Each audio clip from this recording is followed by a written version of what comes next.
इस विषयासक्त भोगासक्त प्राणी की बुद्धि तब तक भगवान में नहीं लगती जब तक कि वह किसी अकिंचन भगवत प्रेमी अनुरागी संत की चरणरज अपने मस्तक पर न चढ़ा ले, अपने मस्तक पर धारण न कर ले। महाराज जी कहते कि उचित होता कि हिरण्यकशिपु को अहंकार छोड़कर प्रहलाद जी की ही चरणरज मस्तक पर चढ़ा लेनी चाहिए थी। भैया भगवान के भक्त सबको सुलभ होते हैं, पर हम लोग इतने अहंकारी हैं कि भक्त को पहचान नहीं पाते हैं। सब ही सुलभ सब दिन सब देशा, सेवत सादर समन कलेसा। इस चौपाई पर विचार करना चाहिए। सबको सुलभ है, सब दिनों में सुलभ है, सब देशों में सुलभ है। आवश्यकता है अत्यंत आदर पूर्वक सेवन की, बस सारा क्लेश समाप्त हो जाएगा।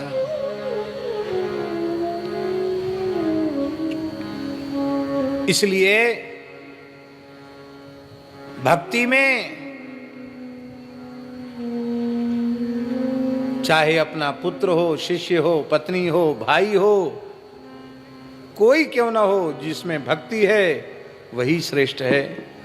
इसलिए श्री राम कैंकरी रूपी संपत्ति लक्ष्मण जी को प्राप्त हो गई है। एतावता भरत जी लक्ष्मण जी का भी बड़े भाव से स्मरण करें। एक भाव ये है, और कितना अकाट्य उदाहरण दे रहे हैं भरत जी महाराज। कहते नंगे आदमी के शरीर पर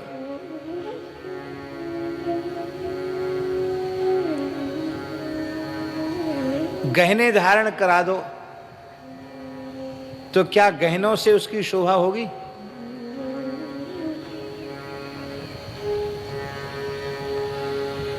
वैराग्यहीन व्यक्ति को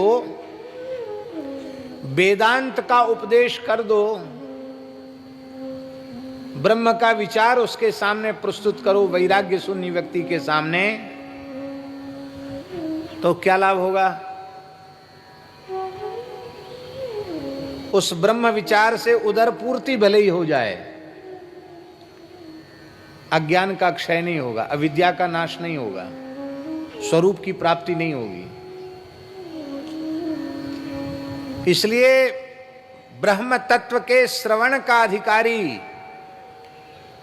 श्रीमद् भगवद गीता, उपनिषद और ब्रह्मसूत्र, इनके श्रवण का अधिकारी, प्रस्थान त्रयी के श्रवण का अधिकारी वह है जिसकी लौकिक पारलौकिक भोगों में सर्वथा अरुचि उत्पन्न हो गई हो। इहा मूत्र फल भोग विरागा, लौकिक पारलौकिक भोगों से जिसकी वृत्ति सर्वथा हट चुकी हो।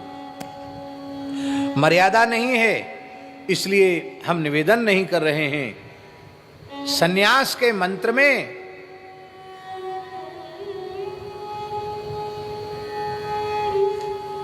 हाथ खड़े करके ये बात कही जाती है,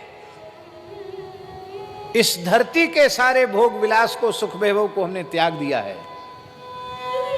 उसके ऊपर के जो सिद्धों के लोकों में प्राप्त होने वाले भुवर लोक के जो सुख भोग हैं उनका हमने त्याग कर दिया है।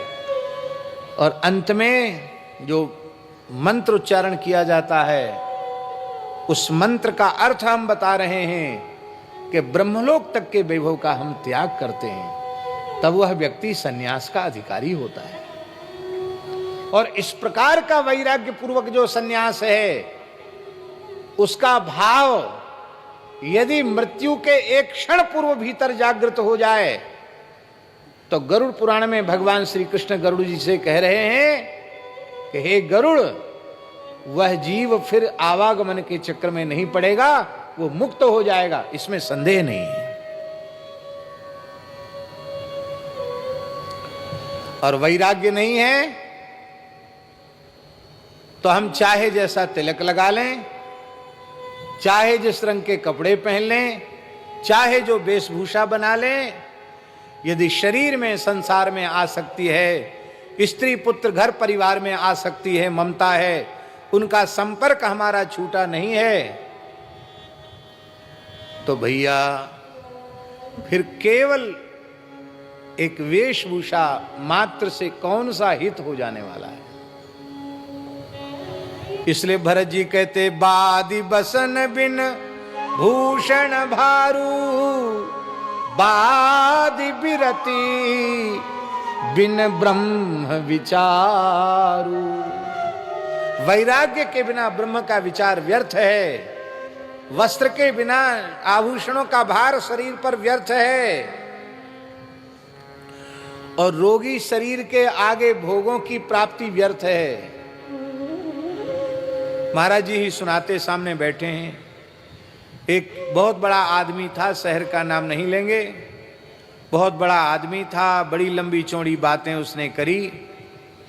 महाराज जी का तो मन था कि शायद कुछ इसका मन जगे, तो इतना समर्थ भगवान ने इसे बनाया है गौ सेवा में, कुछ कमर कसे तो बहुत बड़ा काम कर सकता गौ सेवा में।